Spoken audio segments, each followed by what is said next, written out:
BYU BioComms lab is a state-of-the-art facility. To have an elite biometrics lab that you can train in, that you can work in, and conduct cutting-edge research is a truly rare opportunity. There are several other universities that have labs, but ours is unique in the fact that it integrates multiple types of technology: eye tracking, galvanic skin response, facial recognition, and virtual reality.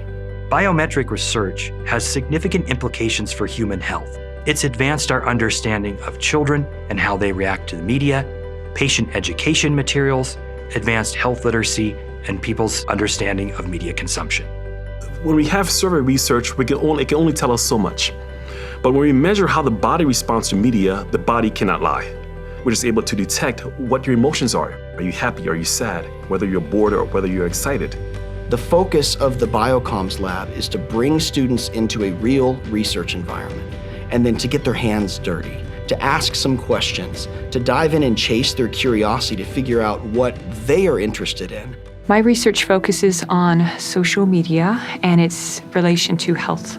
So I'm looking at body image and beauty filters and ultimately individuals' desires to undergo an elective cosmetic surgery procedure. I originally got interested in the topic of body image. I was looking for a topic to write a research paper on, and I wanted to tie in something that I was already interested in, which was beauty, fashion and trends and things like that. And I stumbled across a documentary that was looking at westernization beauty standards and how that leads some individuals to decide to undergo a cosmetic procedure. So I started in the BioComms lab in 2005. And Steve Thompson was the one who originally created this lab. And he had a whole line of research that was looking at body image, how we compare ourselves to people in magazines. Steve lit that fire in me as a researcher, and I've kind of picked up that torch.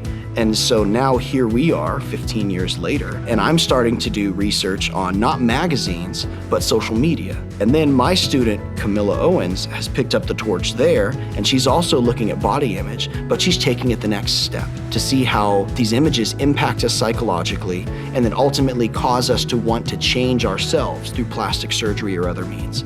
So ultimately, I'm hoping that my research brings some helpful data for policymakers, social media users, so that better decisions can be made that benefit individuals who may be susceptible to negative perceptions of body image. A lab essentially is a student-run lab with mentored learning from faculty members. The whole purpose of the lab is to light fire under the students when it comes to doing academic research. And so we want to get them really interested in the entire research process. That, hey, this is incredible. I knew nothing about this. Now I want to go to grad school. Now I want to go get a PhD. And that is what we're seeing in the lab. We want this to be a fun experience, a learning experience.